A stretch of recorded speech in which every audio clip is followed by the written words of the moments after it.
Bir stakan qahva ishkash parançayıldı doq.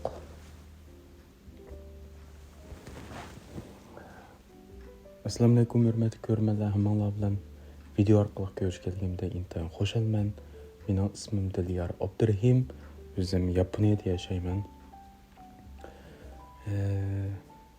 Sizlarga deydigan gapim intayin ko'p. Bir qancha yillar bo'ldi shunday qahva damlari temasida shunday bir video tarqatib, o'zimniki o'ylaganlari, o'zimniki his qilganlarim, yaxshi ko'rganlarim, sizlarga yetkazmoqchi bo'lganlarim, sizlar bilan o'rtoqlashmoqchi bo'lgan mazmunlarimni bir tarqatay deb o'ylagan, ammo xizmat deymiz, o'rganish deymiz, o'qish har xil sabablar tufayli bu planlarim bek kechikib ketdi. Aslida rost gap qilsam, hozirning o'zidami bu videoni tarqatishga mening to'liq tayyorligim pishib yetilmaganda. Xizmatlar bek aldirash, vaqtlarni chiqarib o'g'li bo'lmay ketdi. Shuning uchun bu yilmi qanday qilar? Ammo bir fursat bo'lib qolsa bu yilni ichida bir boshlasam bo'ladi deb o'ylaydim. Tuyuqsiz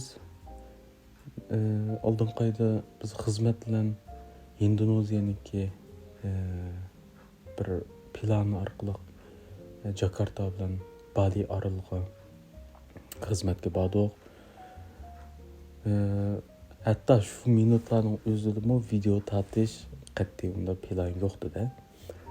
Ben faqat shu safarniki, shu xizmatlarimizniki dokladlarni menga qaytib kelgandan keyin bizniki hamkorlashib kelayotgan shu yaponliklarga, undan munosabatli kishilar ko'z tutish uchun ancha-muncha bir vlog tortib, shuni xotir qilib saqlab qo'yay deb tortayotgan jarayonda bu sayohatimiz o'ylamagan yerda intan qizib ketib qoldi.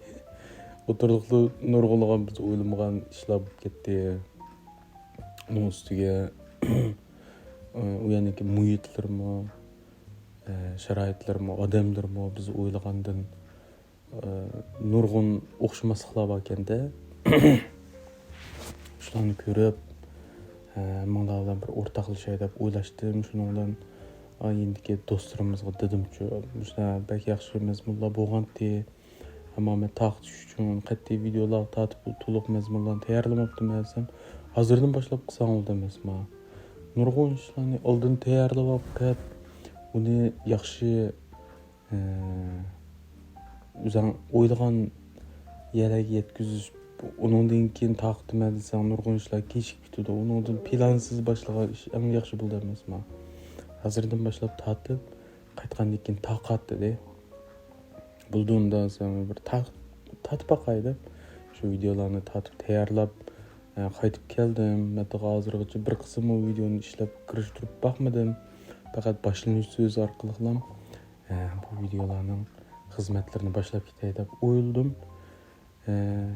Endidan boshlab biz bir qanchasan shu Jakartadagi Bali orolidagi xizmatlarimizni sizlarga yetkazmoqchimiz.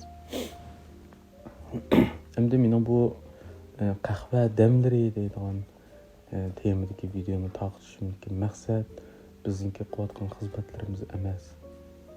Faqat o'zimniki shu turmushimdagi uchragan masalalar, undan keyin o'zim yaxshi ko'rgan ishlar, yaxshi ko'rgan manzaralar, voqeliklar, nurg'unlagan menga ta'sir qilgan ham meni hissiyatlantirgan nurg'unlagan yaxshi kishilar, yaxshi ishlar bor-da.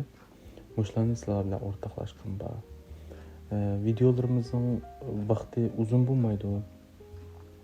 Faqat shu bir stakan qahva ichkichilab ko'ngli bo'ladigan videolar. Shuning uchun chiqib ketsa 7-8-10 minut bo'lmay qolsa, shu 5 minut atrofida bo'lishi ehtimolligi bor deb o'ylayman. Planim shuda. Shuning uchun bundan keyin bu videolarni tarqatmoqchi. Onun üstüne bu video tarqatish xizmatini boislar deganimga o'xshash meningki hech qanday bir cho'lpon bo'lg'im yo'q. Mail tor cho'lponi bo'lsin yoki Facebook cho'lponi bo'lsin, Instagram deymiz. Unda cho'lpon bo'lg'im yo'q. Shuning uchun men bu videolarni xizmat o'rinda emas, faqat shu o'zimning vaqti, sharoiti yetilgan asosda tarqatmoqchi. Shuning uchun mumkin bo'lib qolsa, uni vaqti-vaqtida taqtib, cho'qim bir haftada manchilik, ishga haftada manchilik deydigan unda planga ilishni xohlamadim. Qachon ishinsam, qachon vaqtim yetsa, sizlar bilan shu seg'inishgan vaqtimda videolarni taqtay deb o'yladim. Shuning uchun uning u jihatdan to'g'ri tushunishinglarni umid qilaman. Gapni yig'inchoqlab qolgan gapni yana keyingi videolarimiz asta-asta deyishamiz. Tunji son programmamizda sizlar bilan ko'rishganimda intayin xush bo'ldim. Hammalarningki ishlarining yaxshi bo'lishini chin ko'nglimdan umid qilaman. Undaymiz, bundaymiz. Hammamizning turmushi o'zimizga, har birimizningki har kunlik hikoyasi o'zimizga o'zgacha bo'ldi. Shuning uchun mayli yaxshi bo'layli, mayli qiyinchilik bo'layli, mayli jafo mushaqqat qanday bo'lishidan qat'iy nazar, kunda bir stakan qahvani qo'shal-qo'ram ichishni unutmang. Unda bo'lsa, qahva damlarimiz sizlar bilan birga.